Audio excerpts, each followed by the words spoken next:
Siti Aminah, 55 tahun, salah seorang jamaah calon haji, JCH Kloter 2 asal Sopeng, akhirnya berangkat menunaikan ibadah haji, Rabu 24 Mei 2023 malam.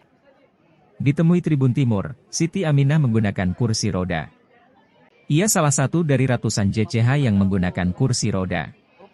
Siti Aminah mengaku mendaftar sejak tahun 2009 lalu. Ia baru bisa berangkat haji setelah menunggu 14 tahun lamanya. Karena penyakit yang dideritanya, Siti Aminah pensiun dini sebagai PNS.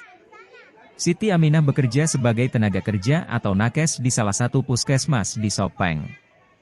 Ia lumpuh karena menderita penyakit gula dan jantung. Berangkatnya Siti Aminah ke Tanah Suci setelah menabung dari gajinya selama 5-10 tahun. Siti Aminah berdoa agar dapat sembuh dari penyakit yang dideritanya. Mudah-mudahan saya bisa sembuh supaya seperti dulu lagi. Dan ibadah haji saya lancar dan mabrur. Amin, pungkasnya.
Lima puluh lima tahun. Oh, penyakit ini. Gula. Untung.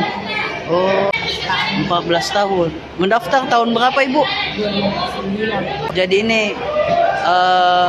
apa harapan tak dan doa tak karena sudah mau berangkat di Tanah Suci ini, Bu? Mudah-mudahan dikasih kesehatan. Oh, bisa sembuh. Saya bisa.